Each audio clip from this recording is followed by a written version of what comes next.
السلام علیکم ورحمۃ اللہ وبرکاتہ۔ بسم اللہ الرحمن الرحیم۔ رب اشرح لی صدری ویسر لی امری واحلل عقدۃ من لسانی یفقہوا قولی۔ انسان کی زندگی اگر دیکھا جائے تو 3 دن کی ہے۔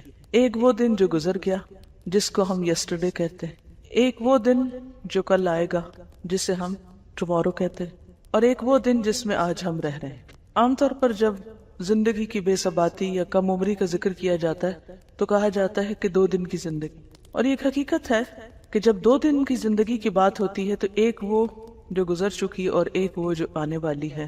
بہت سے لوگ یا ماضی میں رہتے یا پھر مستقبل میں، بہت کم لوگ حال میں رہتے ہیں۔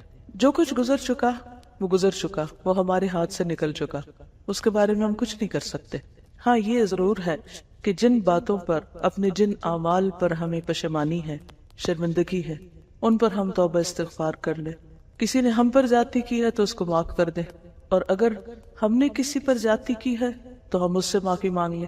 اس طرح انسان غم سے چھٹکارا پا سکتا ہے۔ اسی طرح مستقبل، فیوچر، ٹمورو، وہ کسی نے بھی نہیں دیکھا۔ کل کیا ہوگا ہم نہیں جانتے۔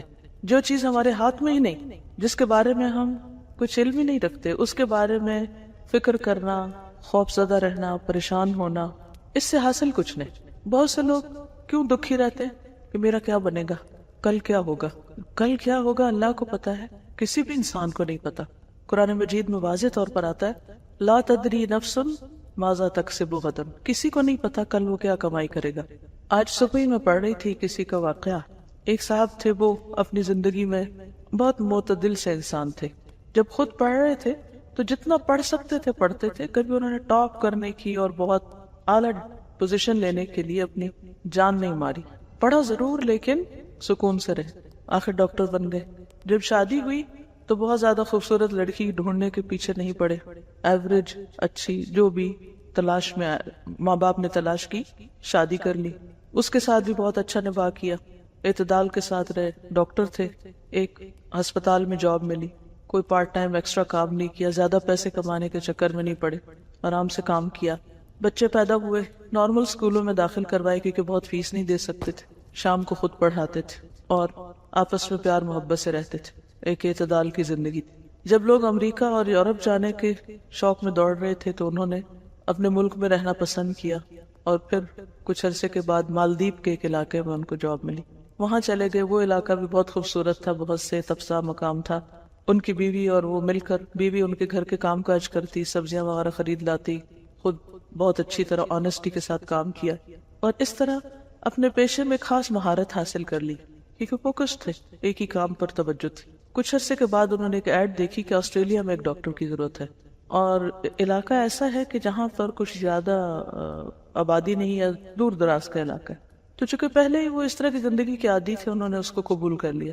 جب وہاں پر پہنچے تو آسٹریلین گورنمنٹ نے دیکھا کہ بہت ہی اچھے طریقے سے وہ، یعنی بہت ہی اچھے ڈاکٹر ہیں اور بہت اچھی طرح کام کر رہے ہیں، تو بہت متاثر ہوئے ان سے۔ انہوں نے بہت سارے علاقے کا ان کو انچارج بنا دیا، اور تقریباً 200 ایکڑ زمین بھی ان کو دے دی، اور کچھ ہی عرصے میں وہ بہت زیادہ مالدار ہو گئے۔ بچے ان کے سب فرما بردار تھے کیونکہ بچوں کو انہوں نے توجہ دی تھی، خود پڑھایا تھا، خود بیوی نے بھی توجہ دی تھی، اور ایک پرسکون زندگی بسر کی تھی کہ دنیا کے حوث نہیں تھی۔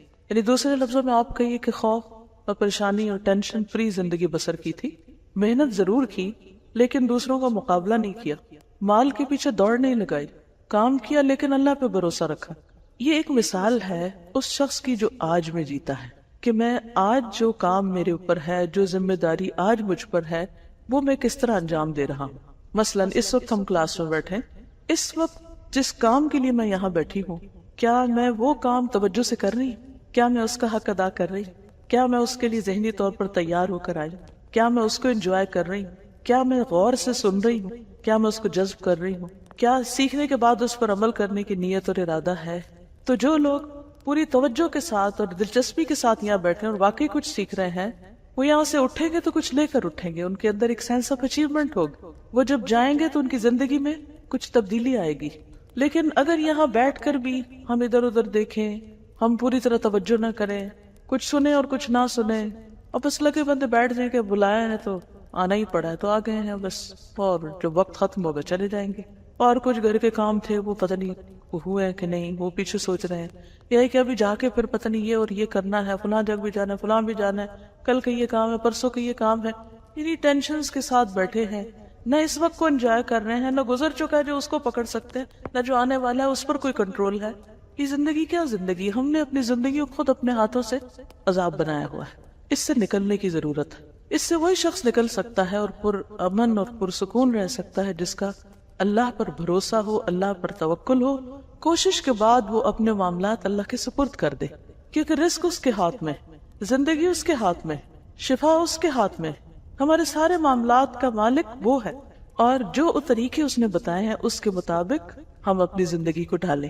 ان طریقوں میں کچھ کرنے کے کام ہیں اور کچھ اس سے لو لگانے کے، اس کی عبادت کرنے کے، کیونکہ اللہ نے ہمیں ڈیزائن اس طرح کیا ہے کہ ہم اس کی عبادت کریں۔ اور یہ دو طرح ہوتی ہے، ایک براہ راست اس کے آگے جھک کر، مثلا ہماری جو باڈی ہے وہ جانوروں سے مختلف ہے، حالانکہ ان کی بھی ٹانگیں ہوتی ہیں، ہماری بھی ہوتی، ان کے بھی سارے سسٹمز ہیں، سرکولیٹری سسٹم ہے، ڈائجسٹو سسٹم ہے، ریسپریٹری سسٹم ہے، یہ سارے سسٹم چھوٹے سے چھوٹے جانور سے لے کے بڑے سے بڑے جانور میں ہوتے ہیں، لیکن ان کی ساخت اور ہماری ساخت میں فرق ہے۔ ہماری جو ساخت ہے وہ ان سے مختلف ہے کیونکہ اللہ نے ہمیں ایک خاص کام کے لیے بنایا ہے، اور وہ کیا اللہ تعالیٰ نے وہ کیا ہے وہ اللہ تعالیٰ نے خود بتا دیا، وَمَا خَلَقْتُ الْجِنَّ وَالْإِنسَ إِلَّا لِيَعْبُدُونَ، کہ میں نے جن و انس کو اپنی عبادت کے لیے پیدا کیا ہے۔ اس عبادت میں سر فہرست نماز ہے۔ اس کے لیے آپ دیکھیں کہ ہمارے جو ہاتھ ہیں، مثلا ہم ہاتھ اوپر اٹھاتے ہیں، ہم اٹھا سکتے ہیں، جانور اس طرح ہاتھ نہیں اٹھا سکتے، ہم پورا رکوع کرتے ہیں پھر اٹھ جاتے ہیں، جانور اس طرح نہیں کر سکتے، وہ رکوع میں جو پیدا ہوئے سارا وقت رکوع ہی کر رہے ہیں، اور جو زمین کے ساتھ لگے ہوئے وہیں لگے ہوئے سجدہ کر رہے ہیں، اور کچھ کھڑے ہیں تو وہ اسی طرح ہی بس کھڑے پوزیشن میں، ان کا چلنا پھرنا کھانا پینا سب کھڑے ہو کے ہی ہو رہا ہے۔ تو اس میں آپ دیکھیے کہ ہم ایک خاص طریقے پر آپ دیکھیے کھڑے ہوتے ہیں، رکوع کرتے ہیں، سجدے میں جاتے ہیں، گھٹنے ٹیکتے ہیں، ناک نیچے رکھتے ہیں، گردن ہماری اسی طرح فلیکسیبل ہو جاتی ہے، پھر ہم کھڑے ہو جاتے ہیں، پھر ہماری گردن مڑ جاتی ہے، سلام کرتے ہیں، رائٹ اور لیفٹ کرتے ہیں، دائیں بائیں دونوں طرف سلام کرتے ہیں۔ یہ سب کچھ کیا ہے دراصل کہ ایک خاص طریقے پر ہمیں بنایا گیا ہے۔ عبادت کا دوسرا رخ بندوں کی خدمت، انسانوں کے کام آنا ہے۔ انسانوں کے کام انسان کس طرح آتا ہے؟ اپنے دماغ سے، سوچ سے، زبان سے، اپنے ہاتھوں سے۔ یہ جو ہاتھ ہیں اللہ نے ہمارے اس خاص طریقے پر بنائے ہیں، اسی وجہ سے بنائے ہیں، ایک خاص سائز کے بنائے، خاص فلیکسیبلٹی کے، تاکہ ہم کام کریں، فارغ بیٹھنے کے لیے نہیں ہے، کچھ کریں، چاہے وہ لکھیں پڑھیں، چاہے آپ کھانا بنائیں، روٹی بنائیں، جھاڑو لگائے، کچھ بھی کریں، جو بھی کام آپ نے کرنے ہیں وہ یہ سب اس لیے بیکار بیٹھ جانے کے لیے نہیں ہے، ہم یہ سوئے رہنے کے لیے نہیں بنائے گئے ہم۔ تو ان سب طریقوں سے انسان جب اللہ کی مرضی کے مطابق کام کرتا ہے تو وہ عبادت کر رہا ہوتا ہے، اپنی زندگی کا ایک مقصد پورا کر رہا ہوتا ہے۔ زندگی آج کی زندگی ہے، اس وقت کی زندگی، اس وقت میں زندہ ہوں، یہی میری زندگی ہے۔ جب یہ نہیں رہے گی تو کچھ بھی نہیں رہے گا، ساری سوچیں دھری کی دھری رہ جائیں۔ اس لیے ضروری ہے کہ اس وقت سے میں فائدہ اٹھا لوں، اپنے آج سے فائدہ اٹھا لوں، اس لمحے سے فائدہ اٹھا لوں، اس کو خوبصورت بنا لوں، اس کو موسٹ پروڈکٹیو بنا لوں، یہ بیکار نہ گزرے۔ اس کے لیے ہمیں یہ دیکھنا ہے کہ کس وقت میں کرنے کا کیا کام۔ سب سے پہلے ہمیں اگر اپنا ٹائم ٹیبل بنانا ہے ڈیلی، مثلا ایک دن کی پلاننگ کرنی ہے، تو سب سے فرسٹ اینڈ فارموسٹ ہمیں یہ دیکھنا ہوگا کہ فرائض کیا ہیں ہمارے، ان کو فل کر لیں۔ مثلا نمازیں سب سے پہلا فرض ہے، اب اس کے لیے ہمیں کتنے بجے اٹھنا ہے؟ یہ تو نہیں 7 بجے اٹھنا، 7 بجے تو نماز چلی جائے گی، آپ نے اپنا فرض مس کر دیا، تو آپ کا تو ٹائم پروڈکٹیو نہیں، آپ کے تو دن کا آغاز ہی غلط ہوا، آپ نے تو اللہ کی نافرمانی سے دن کا آغاز کیا، اللہ کی رحمت کہاں سے آئے گی؟ آپ نے اللہ کو ناراض کر کے دن کا آغاز کیا۔ تو بہت ضروری ہے کہ ہم جب ٹائم ٹیبل بنائیں تو پہلے اپنے مارک کر لیں، مارننگ، ظہر، عصر، مغرب، عشاء، اب باقی کام ان کے آس پاس کر لیں۔ بندوں میں ہماری ذمہ داری کون کون ہے؟ ہمارے بچے ہیں یا ہمارے اسٹوڈنٹس ہیں یا ہمسائے ہیں یا کون ہے، جو بھی کوئی ہے، ان کے طرف سے ہمارے اوپر کیا ذمہ داری ہے؟ جیسے بچے ہیں تو ان کو کھلانا، پلانا، سلانا، جگانا، اسکول بھیجنا، پڑھانا، یہ ساری چیزیں، کیونکہ وہ آپ ہی کی ذمہ داری۔ کلکم راعٍ وکلکم مسئول عن رعیتہ، ہر شخص نگران ہے، ہر شخص ذمہ دار ہے، ہر ایک سے اس کی رعایا کے بارے میں پوچھا جائے گا۔ ان کو میں نے کیا کیا، کہاں کہاں ٹائم دینا ہے۔ اگر ماں باپ آپ کی ذمہ داری ہے تو ان کے بارے میں سوچ لیجیے، پھر اس طرح شوہر ہے، شوہر کے لیے بیوی ہے، اس بیوی بچوں کے لیے کمانا، کھلانا، پلانا، یہ ساری چیزیں، یہ سارے ملا جلا کے ہمارے روزمرہ کے ٹاسک سے ایک لمبی لسٹ بن جاتی ہے۔ یہ سارے ٹاسک لکھے ہوئے ہونے چاہیے اور اپنے آپ کو چیک کرتے رہنا چاہیے کیا میری عبادات پوری ہیں، کیا میرے فرائض پورے ہیں، ذمہ داریاں جو بندوں کی پوری ہیں. پھر اگر ہم ایک ٹیچر ہیں تو اس اعتبار سے ہمارے اوپر کیا ذمہ داریاں عائد ہوتی ہیں، اس کے لیے ہمیں اپنے آپ کو پریپیئر کرنا چاہیے. اگر ہم کوئی کام کرتے ہیں، کوئی اور جاب کرتے ہیں، کچھ بھی کرتے ہیں، اس کے بارے میں ہمیں پتہ ہونا چاہیے کہ ہم نے کیا کرنا ہے. تو کیا کرنا ہے، کیوں کرنا ہے، کب کرنا ہے، کیسے کرنا ہے، کتنا کرنا ہے، یہ معلوم ہونا بے حد ضروری ہے. تو کیا کہ تو آپ لسٹ بنا لیں ٹاسک سارے، کیا کرنا ہے، کیوں کرنا ہے، کوئی بھی کام کیوں کر رہے ہیں آپ، اور پھر کتنا کرنا ہے مجھے.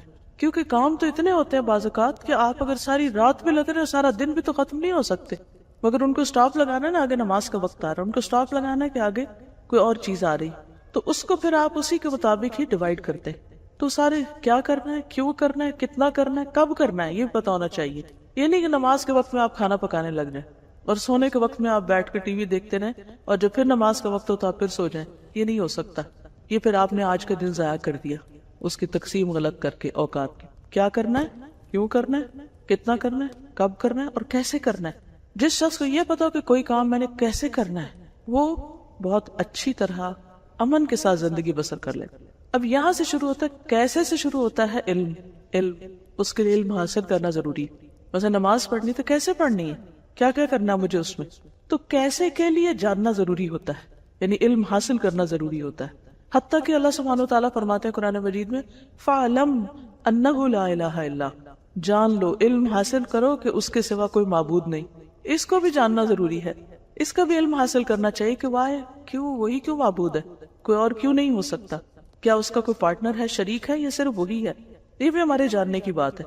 پھر اس کے بعد جب آپ یہ سارا کچھ کر لیں گے اور اپنے اپنے وقت پر صحیح نیت کے ساتھ اپنی ذمہ داریاں کو نبھائیں گے تو آپ کی یہ زندگی انتہائی پرسکون ہو جائے گی جب آپ کو اپنے کام کرنے کے طریقے آگے. ابراہیم علیہ السلام نے جب اللہ کا گھر بنایا تھا، کس کے لیے بنایا تھا؟ اللہ تعالیٰ نے فرمایا کہ میرے گھر کو طواف کرنے والوں کے لیے وَطَهِّرْ بَيْتِيَ لِلطَّائِفِينَ وَالرُّكَّعِ السُّجُودِ تک، تو ان سب کے لیے صاف رکھو گھر. لیکن ساتھ ہی انہوں نے ایک دعا مانگی تھی، وَأَرِنَا مَنَاسِكَنَا، کہ اللہ ہمیں ہمارے مناسک عبادت کے طریقے ہمیں سکھا دے. یہاں سے علم کی ضرورت محسوس ہوتی ہے انسان کو کہ سیکھ کے کرتا ہے انسان. ہر چیز سیکھنے کی ضرورت ہوتی، حتیٰ کہ کھانا پینا بھی، یعنی صرف کھانا، خود کھانا ہے، آپ نے اپنا پیٹ بھرنا ہے، وہ کھانے کا طریقہ بھی آنا چاہیے آپ کو. یہ کیسے کھانا ہے؟ آپ نے دیکھا کہ کچھ لوگوں میں کھانے کے مینرز بالکل نہیں ہوتے. بہت کچھ پڑھ لے کے جاتے ہیں لیکن ان کو طریقہ نہیں آتا کھانے کا، چبانے کا طریقہ نہیں آتا، کھانے کا نہیں آتا، اور بھی اسی طرح. تو ان میں اور جانوروں میں فرق کوئی نہیں رہ جاتا نا. اب جانور جیسے جگالی کرتے رہتے، اگر انسان بھی ایسے ہی کرتے رہے تو کیا حاصل ہوگا؟ کوئی فرق نہیں رہے گا. میرے خیال میں مائیں اگر لے کے کھڑی ہو جائے نا بچوں کو، یہ بھی سیکھنے کا طریقہ ہے کہ کلاس روم میں بچے کو خاموش کیسے کروانا ہے تاکہ باقی لوگ واقعی سن سکیں. کیونکہ ماں بننا کافی نہیں ہوتا، یہ سیکھنا ضروری ہے کہ بچے کو پالنا کیسے، بچے کو خاموش کیسے کرانا ہے، بچے کو کھلانا کیسے، پلانا کیسے، سلانا کیسے، چپ کیسے کرانا ہے، بلوانا کیسے. یہ سب کچھ بھی سیکھنے سے تعلق رکھتا ہے. تو بہرحال بات یہ ہے کہ ہر چیز سیکھنے کی ضرورت ہوتی اور سیکھنے کی بہت فضیلت. اب سیکھنے میں بہت سی چیزیں ہم پیسیولی سیکھتے ہیں. پیسیولی سیکھنے کا کیا مطلب ہے کہ ہر وقت ہماری یہ کھڑکیاں کھلی ہیں، کان بھی کھلے، آنکھیں بھی کھلے. کچھ چیزیں ہم دیکھ کے سیکھ رہے ہوتے ہیں بغیر کسی انٹینشن کے، خود بخود ہمارے اندر جاری ہے. کچھ چیزیں ہم سن رہے ہوتے ہیں، آوازوں سے آ رہی ہوتی ہیں اور ہم سیکھ رہے ہوتے ہیں. مثلاً آپ گھر سے نکلے کسی کام سے، رستے میں کوئی میوزک کی آواز سنی، آپ نے کوئی گانا لگا ہوا تھا، کسی نے آپ کو نہیں سکھایا، وہ گانا آپ نے سنا اور تھوڑی دیر کے بعد آپ خود بھی اسی ٹیون میں گانے لگ گئے. یہ کیا ہوا آپ کے ساتھ؟ کیا آپ گھر سے گانا یاد کرنے کے ارادے سے نکلے تھے؟ نہیں، لیکن بغیر آپ کے ارادے، نیت کے، وہ آپ کے ازبر ہو گیا، آپ نے سنا اور آپ کو یاد ہو گیا. تو اسی طرح کچھ چیزیں انسان نہ چاہتے ہوئے بھی سیکھتا چلا جاتا ہے. اس لیے بہت ضروری ہوتا ہے کہ اچھے لوگوں کی کمپنی میں ہو. اچھے لوگوں کی کمپنی سے انسان بہت سی چیزیں بغیر کسی تکلیف کے سیکھ جاتا ہے، صرف دیکھ دیکھ کے سیکھ جاتا ہے، سن سن کے سیکھ جاتا ہے. تو اچھی کمپنی میں ہونا جو ہے یہ اللہ تعالیٰ کی ایک بہت بڑی رحمت ہے، بہت بڑی نعمت ہے. اور پھر اس کے بعد انسان نیت، ارادے اور کوشش کے ساتھ سیکھے. تو آپ سب اپنی ایک لسٹ بنائیں کہ آپ کو ابھی تک کیا کیا نہیں آتا جو آپ کو آنا چاہیے. بس اللہ نے ہم کو اپنی عبادت کے لیے پیدا کیا، لیکن ہمیں عبادت کرنی نہیں آتی، ہمیں نماز پڑھنی نہیں آتی، ہمیں زکوٰۃ دینے کا طریقہ ہی نہیں پتا. ہم کبھی راہ چلتے اس سے کچھ پوچھ لیتے، اس سے وہ کچھ بتا دیتا ہے، وہ کچھ، پھر دونوں کی کنفیوژن، پھر کہتے ہیں چھوڑو پر اس کام کو کیا کرنا. لیکن جو فرائض ہے تو پوچھ ہوگی، آپ نہیں کریں گے تو پوچھو گی، غلط کریں گے تو پوچھو گی، لہٰذا سیکھنا ضروری ہے۔ تو ایک تو آپ اپنی ضرور لسٹ بنائیں کہ ابھی تک آپ کو کیا کیا نہیں آتا، جو آپ کو ایک بنیادی طور پر اپنی ذات کا خیال رکھنے، اپنے بچوں کا خیال رکھنے، اپنے گھر کا، اپنے انوائرمنٹ کا، اور جس کام کے لیے آپ پیدا ہوئے اللہ کی عبادت کو، وہ آنا ہی چاہیے۔ اگر وہ نہیں آیا تو آپ نے اپنی زندگی گنوا دی، چاہے آپ ڈھیروں کتابیں پڑھ جائیں۔ اسی لیے آپ نے دیکھا ہوگا کہ بعض اوقات کچھ لوگ بہت ہائیلی ایجوکیٹڈ ہوتے ہیں، بڑی ڈگریوں کے مالک ہوتے ہیں، لیکن ان کی گھریلو زندگی جہنم ہوتی ہے۔ ان کو آپس میں نباہ نہیں کرنا آتا، ہسبینڈ وائف کو نباہ نہیں کرنا آتا، بچوں سے بات نہیں کرنی آتی، ان کی بات نہیں سمجھتے، کہنے کو بہت پڑھے لکھے، یہ پڑھا لکھا کیا فائدہ دیتا ہے اگر ایک انسانوں کے ساتھ ڈیلنگ ہی نہیں آتی انسان کو۔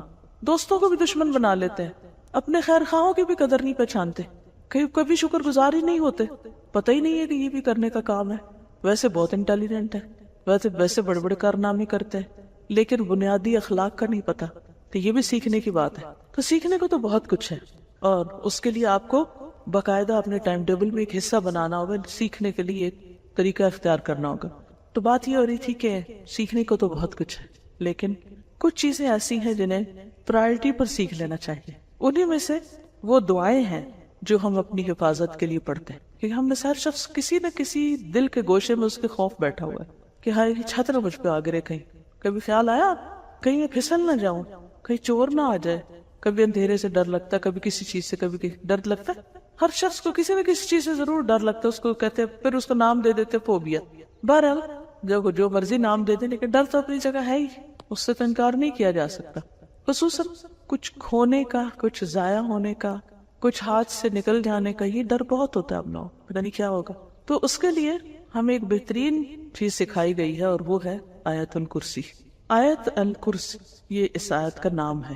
آیت الکرسی جو ہے یہ قرآن مجید کی آیات میں سے بہت ہی افضل آیت ہے، بہت بلند درجے کی آیت ہے۔ جیسے صورتوں کے نام ہے نا، اسی طرح کچھ آیتوں کے بھی نام ہیں۔ اللہ سبحانہ وتعالیٰ نے آدم علیہ السلام کو مختلف چیزوں کے نام سکھائے تھے، اور کسی بھی شخص کے صاحب علم ہونے کی علامت یہ ہوتی ہے کسی بھی فیلڈ یا فن میں کہ اس کو اس خاص علم سے متعلق چیزوں کے نام آتے ہوں۔ مثلاً آپ قرآن کے طالب علم ہیں اور آپ کو صورتوں کے نام ہی نہیں آتے، کیا جانا آپ نے؟ اسی طرح مثلاً آپ باٹنی پڑھ رہے ہیں اور اپنے انوائرمنٹ میں ارد گرد پودوں کے نام کو نہیں آتے، گھاس کی قسموں کو ہی نہیں پتا، درختوں کے نام نہیں آتے۔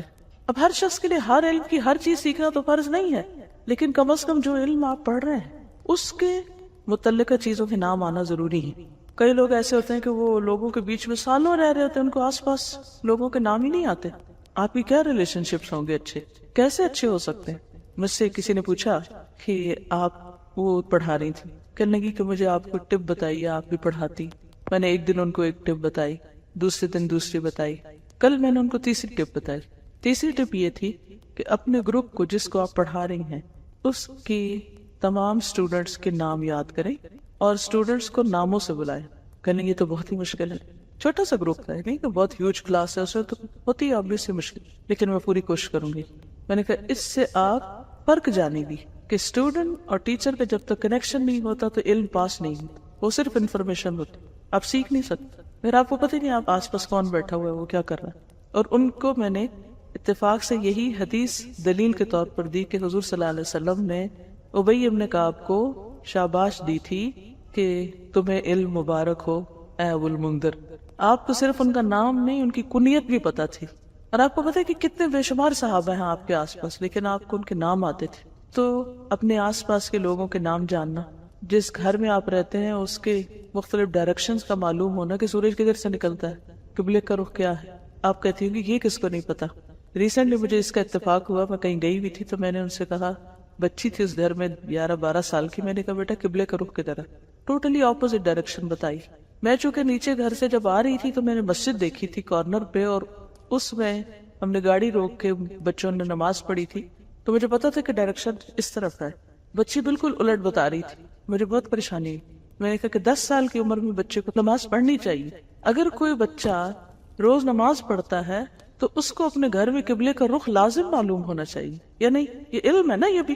اگر ہمارے بچوں کو اپنے ہی گھر میں قبلے کا رخ پتا نہیں تو اس کا مطلب ایک فرائض میں سے ایک فرض ان کا چھوٹ رہا ہے۔ وہ خود تو پتہ نہیں کہ آپ پڑھتے ہیں یا نہیں، کوئی مہمان کو بھی غلط بتا دے اس کی نماز بھی گئی۔ تو یہ بے حد ضروری ہے کہ ہم فرض درجے کے جو علم ہے ہم پر وہ ہم ضرور جانیں۔ تو بہرحال کہنے کی بات یہ تھی کہ قرآن مجید کی مختلف آیات کے بھی نام ہیں، سب کے نہیں ہیں لیکن کچھ کے، مثلا آیت الدین ہے، آیت الکرسی ہے۔ تو آیت الکرسی وہ آیت ہے جس میں کرسی کا لفظ آتا ہے، اور یہ قرآن مجید کی سب سے اعلیٰ اور افضل آیت ہے۔ اس کے بارے میں آتا ہے کہ حضرت ابی ابن کعب کہتے ہیں، یہ ایک عالم صحابی تھے، اہل کتاب کے علماء میں سے تھے، اسلام لے آئے اور کاتب وحی بھی تھے۔ وہ کہتے ہیں کہ رسول اللہ صلی اللہ علیہ وسلم نے فرمایا، اے ابو المنذر، کیا تجھے معلوم ہے کہ کتاب اللہ میں سے تمہارے پاس کون سی آیت سب سے افضل ہے؟ میں نے عرض کیا، اللہ اور اس کا رسول ہی بہتر جانتے ہیں۔ آپ نے فرمایا، اے ابو المنذر، کیا تجھے معلوم ہے کتاب اللہ میں سے تمہارے پاس کون سی آیت سب سے افضل ہے؟ دوبارہ پوچھا۔ میں نے عرض کیا، اللہ لا الہ الا هو الحی القیوم، یعنی آیت الکرسی۔ آپ نے میرے سینے پر ہاتھ پھیرا شاباش دینے کے لیے اور فرمایا، ابو المنذر، تمہیں علم مبارک ہو، یعنی تم جانتے ہو۔ اس ایک حدیث کے اندر بہت کچھ ہے سیکھنے کے لیے۔ مثلاً سب سے پہلے تو نبی صلی اللہ علیہ وسلم کا طریقہ تعلیم معلوم ہوتا ہے کہ آپ نے اپنے صحابی کو سوال کیا، یہ نہیں کہا کہ میں تمہیں بتاتا ہوں۔ ہمیں تو کوئی بات پتا ہو تو ہم کیا کہتے ہیں، ادھر ہو میں تمہیں بتاؤں، لیکن آپ نے پوچھا۔ کیوں پوچھا؟ کہ اگر انہیں پہلے سے معلوم ہے تو اس سے کیا ہو، سوال کرنے سے ایک تو ایک انٹریکشن ہوتی ہے، دوسرے کو اہمیت بھی دی جاتی ہے، اس سے ایک تعلق پیدا ہو جاتا ہے، اور پھر اس کے بعد یہ ہے کہ صحابی کے پارٹ پر یہ بات پتہ چلتی ہے کہ صحابی جو ہیں وہ کہتے ہیں کہ اللہ اور اس کا رسول بہتر جانتے ہیں، حالانکہ پتہ ہے ان کو، لیکن پھر بھی کیا کہتے ہیں، اللہ اور اس کا رسول بہتر جانتے ہیں۔ کیوں؟ تاکہ اگر میرے علم سے زیادہ وہاں ہے تو پہلے مجھے وہ مل جائے۔ میں اگر ایک بات بتا دوں گا جو مجھے پتہ تو ہو سکتا ہے کہ مجھے اگلی چیز نہ پتہ چلے، لیکن حضور صلی اللہ علیہ وسلم بھی محسوس کر رہے ہیں کہ ان کو معلوم ہے، شاید یہ جھجک رہے ہیں یا اس کا مظاہرہ کر رہے ہیں۔ آپ دوبارہ پوچھتے ہیں اور اسی ٹون میں پوچھتے ہیں، اے ابو المنذر، کیا تمہیں معلوم ہے کہ کتاب اللہ میں سے سب سے افضل آیت کون سی ہے؟ تو پھر اس پر وہ جواب دیتے ہیں، میں نے عرض کیا، اللہ لا الہ الا هو الحی القیوم۔ پھر آپ سینے پہ ہاتھ پھیرتے ہیں، اس طرح تھپکی دیتے ہیں ایک طرح سے، اس کا مطلب ہے کہ وہ قریب بیٹھے ہوئے ہیں، ریچ میں ہے آپ کی، ہو سکتا ہے دور بھی ہو تو بلا کے شاباش دی ہو۔ تو طالب علم کو تھپکی دینا یا اس پہ ہاتھ پھیرنا یا شاباش دینا اس کی ہمت بندھاتا ہے، اس کو انکریج کرتا ہے، اس کو اور زیادہ علم کا شوق دلاتا ہے۔ اور پھر آپ فرماتے ہیں کہ تمہیں علم مبارک، شاباش، آپ خوش ہو جاتے ہیں اور دعا دیتے ہیں۔ اچھا، ہم عام طور پر کسی کو کوئی بات پتا ہو یا کسی کو معلوم ہو تو اس پر اس کی تعریف نہیں کرتے یا اس کی ہمت نہیں بندھاتے، جبکہ استاد کا فرض بنتا ہے کہ اچھا جواب آنے پر، درست جواب آنے پر ضرور کچھ نہ کچھ دعا دے، مثلا بارک اللہ فیکم، شاباش، کوئی بھی اچھا ورڈ، گڈ اسٹروک دے۔ تو اس حدیث سے پتہ چلتا ہے کہ آیت الکرسی جو ہے یہ سب سے اعلیٰ اور افضل آیت ہے۔ پھر اسی طرح ایک اور حدیث ہے، حضرت ابن اسقع کہتے ہیں، رسول اللہ صلی اللہ علیہ وسلم صفہ میں تشریف لائے۔ صفہ کیا تھا؟ وہ چبوترا جس پر صحابہ بیٹھ کر پڑھا کرتے تھے، وہیں رہتے تھے، وہیں پڑھتے تھے۔ تو ایک آدمی نے آپ سے سوال کیا، یا رسول اللہ، سب سے زیادہ عظمت والی آیت کون سی ہے؟ آپ نے فرمایا، اللہ لا الہ الا هو الحی القیوم، یعنی پوری آیت الکرسی۔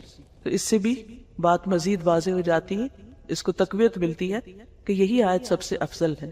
اب اس آیت کو ایک طرف تو سب سے افضل کہا گیا اور دوسری طرف اس آیت کو حفاظت کا ذریعہ بتایا گیا۔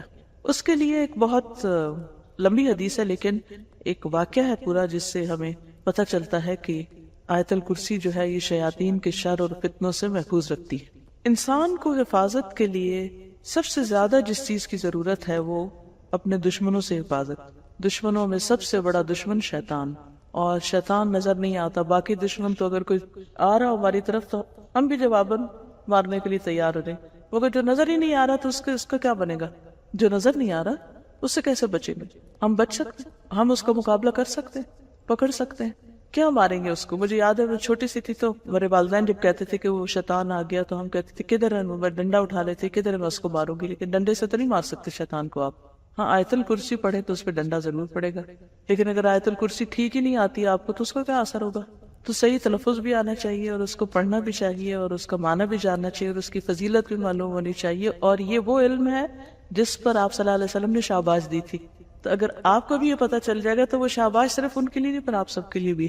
بہرحال حدیث ہے، حضرت ابو ہریرہ سے روایت ہے، مجھے رسول اللہ صلی اللہ علیہ وسلم نے صدقہ فطر کی حفاظت کے لیے محافظ مقرر کیا، یعنی گارڈ بنایا. اس دوران میں ایک شخص آیا اور اس نے غلہ سے لپیں بھر بھر کر نکالنی شروع کر دی، یعنی وہاں سے نکالنا شروع کر دیا. میں نے اسے پکڑ لیا اور کہا میں تجھے ہر صورت میں رسول اللہ صلی اللہ علیہ وسلم کے پاس لے جاؤں گا، تم چور ہو. وہ کہنے لگا میں محتاج آدمی ہوں، بال بچے دار ہوں، سخت ضرورت مند، لہٰذا معاف کر دو. چنانچہ میں نے اسے چھوڑ دیا.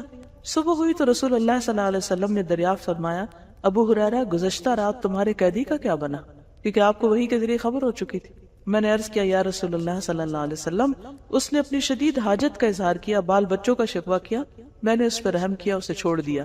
آپ نے فرمایا خبردار رہنا، اس نے جھوٹ بولا، وہ پھر آئے گا. مجھے آپ کے فرمان کی وجہ سے یقین تھا کہ وہ ضرور آئے گا، لہذا میں گھات میں بیٹھ گیا کب آتا ہے، اور چوکنا ہو گیا. وہ آیا اور غلے میں سے پھر لپیں بھرنے لگا. میں نے پکڑ لیا. میں نے کہا اب تو میں تمہیں ضرور حضور صلی اللہ علیہ وسلم کی خدمت میں لے جاؤں گا. اس نے کہا مجھے چھوڑ دو، میں غریب ہوں، عیالدار ہوں، آئندہ نہیں آؤں گا. میں نے رحم کھاتے اسے پھر چھوڑ دیا. صبح ہوئی تو رسول اللہ صلی اللہ علیہ وسلم نے دریافت فرمایا اے ابو ہریرہ تمہارے قیدی نے کیا کیا؟ میں نے عرض کیا یا رسول اللہ صلی اللہ علیہ وسلم اس نے اپنی شدید ضرورت کا شکوہ کیا، عیالداری یعنی اپنی غربت کا واسطہ دیا، مجھے رحم آ گیا لہٰذا میں نے اسے پھر چھوڑ دیا. آپ نے فرمایا خبردار رہنا، اس نے تجھ سے جھوٹ بولا ہے، وہ پھر آئے گا. چنانچہ میں تیسری بار اس کی گھات میں بیٹھ گیا. وہ آیا اور پھر غلہ کے لب بھرنے لگا. میں نے اسے پکڑ لیا. یہ تیسری بار ہے. اب میں تمہیں ضرور حضور صلی اللہ علیہ وسلم کے پاس لے جاؤں گا. ہر بار تو وعدہ کرتا نہیں آؤں گا لیکن پھر آ جاتا. اس نے کہا اچھا میں تمہیں ایسے کلمات بتاتا ہوں جن سے اللہ تجھے فائدہ دے گا لیکن اس کے بدلے مجھے چھوڑ دو. یہ سوا نے کہ اب تو میں پکڑا گیا تو کچھ دے کے چھوٹنا پڑے گا. میں نے پوچھا وہ کیا کلمات ہیں، کون سا کلام ہے، کون سا وظیفہ ہے کہ جسے پڑھ کے میں اپنے چور سے بچ سکتا ہوں، یعنی یہ چور واپس نہ آئے. اس نے کہا جب تو رات سونے کے لیے اپنے بستر پہ آئے تو آیت الکرسی پڑھ لیا کر. ایک فرشتہ ساری رات تیری حفاظت کرے گا، ساری رات فرشتہ تیری حفاظت کرے گا، صبح تک شیطان تیرے پاس نہیں آئے گا. یہ سن کر میں نے اسے پھر چھوڑ دیا. صبح ہوئی تو رسول اللہ صلی اللہ علیہ وسلم نے دریافت کیا ابو ہریرہ کل رات تیرے قیدی نے کیا کیا؟ میں نے عرض کیا یا رسول اللہ اس نے کہا میں تجھے ایسے کلمات سکھاتا ہوں جن سے اللہ تجھے نفع پہنچائے گا. چنانچہ اس کے بتانے پر میں نے اسے چھوڑ دیا. آپ نے دریافت کیا وہ کیا کلمات ہیں؟ میں نے عرض کیا. اس نے بتایا کہ جب تو رات اپنے بستر پر آئے تو اول سے آخر تک آیت الکرسی پڑھ لے. اللہ کی طرف سے ایک فرشتہ رات بھر تیری حفاظت کرے گا اور شیطان تمہارے قریب نہ آئے گا. صحابہ کرام چونکہ خیر و بھلائی کے زیادہ حریص تھے اس لیے آپ نے حضرت ابو ہریرہ کو کچھ نہیں کہا بلکہ فرمایا ہاں اس نے تجھ سے سچی بات کہی لیکن وہ خود جھوٹا ہے. تجھے معلوم ہے 3 راتوں سے تمہارے پاس کون آ رہا تھا؟ حضرت ابو ہریرہ نے عرض کیا نہیں. آپ نے فرمایا وہ شیطان تھا. یہ صحیح بخاری کی روایت ہے. تو اس حدیث سے کیا پتہ چلتا ہے؟ ساری رات تمہاری حفاظت کرے گا ایک فرشتہ اللہ بھیج دے گا، شیطان تمہارے پاس نہیں آئے گا، پھر وہ ڈرائے گا نہیں، پھر صبح کی نماز میں اٹھنے میں آسانی ہو جائے گی. بہت سارے فائدے ہیں اس کے. اور اگر ہم فوت ہو گئے رات کو، کیونکہ رات کو فوت بھی ہو سکتا ہے انسان، کئی لوگوں کو آپ نے سنا ہوگا کہ وہ رات سوئے تو اٹھے نہیں، تو کم از کم فرشتے ہمارے آس پاس سے شیطان تو نہ ہوں. تو اس کے بہت فائدے. تو سب سے بڑا فائدہ کیا ہے کہ حفاظت. اسی لیے اس کارڈ میں حفاظت کی دعاؤں میں سب سے پہلی دعا آیت الکرسی رکھی گئی ہے. اور اس میں کرنا کیا چاہیے کہ ویسے تو ہر نماز کے بعد پڑھنی چاہیے لیکن صبح اور شام ایک دفعہ اگر انسان پڑھتا ہے تو جنوں سے محفوظ رہتا ہے. ٹھیک ہے، خصوصی طور پر جو جنوں کو کتنا ڈر ہوتا ہے، جن چمٹ جائیں گے، وہ پتہ نہیں کیا ہو جائے گا، تو بس آیت الکرسی پڑھ لیں. جو ہی شام ہونے لگے آیت الکرسی پڑھ لیں، صبح نماز کے بعد پڑھ لیں، محفوظ ہیں آپ انشاءاللہ. ایک اور حدیث میں ہے ابی ابن کعب اپنے باپ سے روایت کرتے ہیں کہ ان کے کھجوروں کے کھلیان تھے، کھیت تھے، باغ تھے، تو وہ اس میں کمی دیکھتے کہ کھجوریں کم ہو رہی ہیں، لگتا ہے کوئی چور ہے. تو ایک رات انہوں نے چور کو پکڑ لیا. وہ ایک جانور سے مشابہ ایک نوآور لڑکا تھا لڑکا لیکن جانور جیسی شکل. انہوں نے اس کو سلام کیا تو اس نے جواب دیا. انہوں نے کہا تم کون ہو، جن یا انسان؟ اس نے کہا میں جن ہوں. انہوں نے کہا اپنا ہاتھ میری طرف بڑھاؤ. تو اس نے ہاتھ بڑھایا. اس کا ہاتھ کتے کے ہاتھ کی طرح تھا، اس کے بال کتے کے بال کی طرح تھا. انہوں نے پوچھا کیا اس طرح جنوں کی تخلیق ہوتی نہیں؟ تم لوگوں کی شکل اس قسم کی ہے.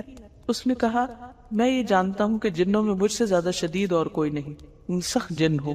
انہوں نے کہا تم میرے پاس کیوں آئے ہو؟ اس نے کہا مجھے خبر ملی کہ تم صدقہ کرنا بہت پسند کرتے ہو، تو میں تمہارے کھانے میں سے اپنا حصہ لینے آیا. میں نے تمہارے کھیت میں سے اپنے لیے کچھ نکالنے آیا.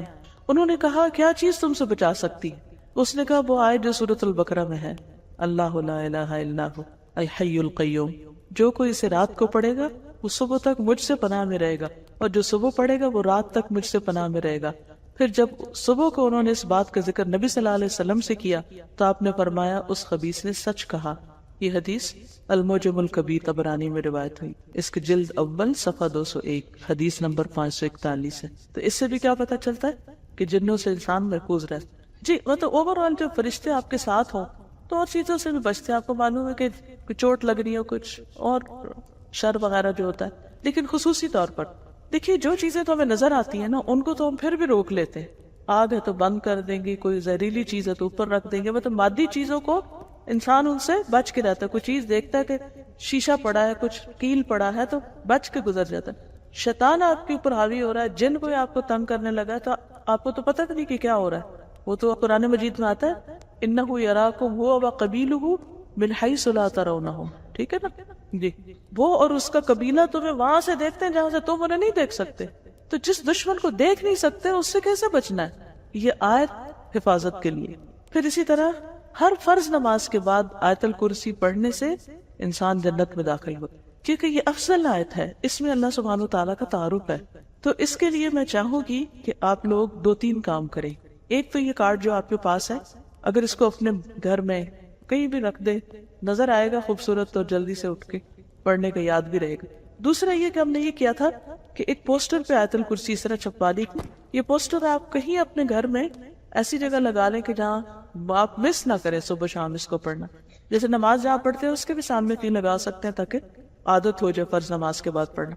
اسی طرح ہم نے ریپیٹڈلی ریکارڈ کروا کے کیسٹس بھی تیار کی ہوئی ہیں کہ جیسے بچوں کو سکھانی ہے، خود صحیح تلفظ کرنا ہے تو سنتے رہیں، لگا چھوڑیں، وہ ریپیٹ ہوتی رہے گی ایک قاری کی آواز میں، دوسری تیسری، تو اس سے بھی کیا ہے کہ انسان کا گھر جو ہے ہر طرح کے شر سے خالی ہو جاتا ہے۔ یعنی یہ جو ہے یہ ریپیٹڈلی۔ اس میں نے اس آیت کی تفسیر کی ہوئی ہے، اس آیت کا مطلب کیا ہے۔ اس کے علاوہ ایک اور ٹائم پر بھی میں نے اس کی تفسیر دوبارہ کی ہے جو انٹرنیٹ میں موجود ہے۔ تو آپ لوگوں کا ہوم ورک یہ ہے کہ آپ چاہے تو کیسٹ لے کر یا انٹرنیٹ سے یا کہیں سے بھی اس کی تفسیر سن لیں۔ انشاءاللہ اگر اگلے ہفتے ملاقات ہوئی تو میں آپ سے پوچھوں گی آپ نے اس آیت کا مطلب کیا ہے، ٹھیک ہے؟ اس آیت کا مطلب کیا ہے، اور پھر جو مطلب آپ کو سمجھ نہیں آیا ہوگا وہ میں آپ کو سکھاؤں گی، کیونکہ میں یہ پہلے میرے خیال کم از کم 2 دفعہ تو میں اس کو پراپر اس کی تفسیر کر چکی ہوں۔ جو ریگولر تعلیم القرآن کا کورس ہوتا ہے اس میں تو خیر تفسیر موجود ہی ہے، لیکن چونکہ اس وقت ٹائم ہی اتنا ہے کہ میں اس کی وضاحت آپ کو کر نہیں سکتی، تو انشاءاللہ تعالی نیکسٹ ویک پھر اس کو کنٹینیو کریں گے۔ تو ہوم ورک اپنا نوٹ کر لیجئے، کیا کرنا ہے آپ نے؟ ہر نماز کے بعد پڑھنا ہے، رات کو سوتے وقت پڑھنی ہے، صبح شام انشاءاللہ پڑھنی ہے، اس کا ترجمہ یاد کرنا ہے اور اس کو کہیں لگا دینی ہے یہاں جہاں سے آپ کو یاد رہے، اور ہو سکے تو گھر میں بچوں کو یاد کرانے کے لیے ریپیٹڈلی اس کو سنوانا ہے، لیکچر سن کے آنا ہے، ٹھیک ہے؟ زیادہ تو نہیں ہوم ورک ایک ہفتے کے لیے، 7 دن ہے میرے خیال ہے، 7 ہی چیزیں بتائیں آپ کو۔ جی آپ فرمائیے۔ دیکھیے چاہے دشمن ہے یا کچھ بھی، انسان کو جنوں پر شیطانوں پر فوقیت اور فضیلت حاصل ہے، ٹھیک ہے نا؟ دوسری بات یہ ہے کہ اللہ تعالیٰ کی اپنی حکمتیں ہیں، بعض اوقات ایک چیز جس کو آپ اپنے لیے برا سمجھتے ہیں اس میں سے خیر بھی نکل آتی، ٹھیک ہے نا؟ عسیٰ ان تکرہوا شیئا ویجعل اللہ فیہ خیرا کثیرا، ہو سکتا ہے ایک چیز سے تم سخت نفرت کرو اور اللہ اسی کے اندر بہت بڑی خیر تمہارے لیے ڈال دے۔ یعنی اللہ چاہے تو دشمن بھی آپ کو فائدہ پہنچا سکتا ہے، اور اللہ نہ چاہے تو دوست بھی فائدہ نہیں پہنچا سکتا، دوست بھی نہیں فائدہ دیتا، وہ بھی دشمن بن جاتا ہے۔ تو اصل چیز یہ ہے کہ طاقت اور اختیار اللہ کے ہاتھ میں، اور جو کہ صحیح روایات ہے، صحیح بخاری کی ایک روایت، دوسری طبرانی کی، اور صحت کے درجے پر میں نے کوئی ضعیف روایت کوٹ نہیں کی، اسی لیے حالانکہ آیت الکرسی کے بارے میں کچھ اور چیزیں ملتی کوٹ نہیں کی تاکہ آپ اس کو اسی درجے پر لیں۔ جی وہ تو قرآن پر ایمان اور یقین بہت ضروری، خصوصاً رات کے وقت جب آپ پڑھیں نا تو چاروں کونوں میں پھونک بھی مار لیں۔ انشاءاللہ اگر یہ سلسلہ چلا تو پھر آپ کو اور چیزیں بھی بتاؤں گی، جیسے نبی صلی اللہ علیہ وسلم رات کو سوتے ہوئے کل پڑھ کر اپنے جسم کے اوپر پھیرنے کے لیے کہا۔ اب جتنے بھی وائرسز ہیں وہ جب اٹیک کرنے لگے تو ان کو آگے سے ایک دیوار ملے گی، کیونکہ آپ نے اپنے آپ کو حصار کیا ہوا ہے، قلعے میں ہیں آپ۔ اللہ کا ذکر تو ویسے انسان کو قلعے میں کر دیتا ہے، تو پھر آپ اتنے بہادر ہو جائیں گے کسی چیز سے ڈر نہیں لگے گا، اکیلے ہونے سے بھی نہیں لگے گا۔ اللہ کے سوا کوئی معبود نہیں وہ زندہ اور قائم رہنے والا ہے، اسے نہ اونگ آتی ہے نہ نیند، اسی کے لیے ہے جو آسمانوں اور زمین میں ہے، کون ہے جو اس کی اجازت کے بغیر اس کے سامنے شفاعت کر سکے؟ وہ جانتا ہے جو ان کے آگے ہے اور پیچھے ہے، اور وہ اس کے علم میں سے کسی چیز کا احاطہ نہیں کر سکتے سوائے اس کے جو وہ چاہے۔ اس کی کرسی آسمانوں اور زمین تک وسیع ہے، اور وہ ان کی حفاظت اسے نہیں تھکاتی، اور وہ بہت بلند اور بہت عظمت والا ہے۔ یعنی آسمان اور زمین کی حفاظت اللہ کر سکتا ہے، تو کیا اس کے لیے مشکل ہے کہ وہ میری حفاظت کرے؟ سبحانک اللہم و بحمدک، نشہد ان لا الہ الا انت، نستغفرک و نتوب الیک۔ السلام علیکم و رحمۃ اللہ وبرکاتہ۔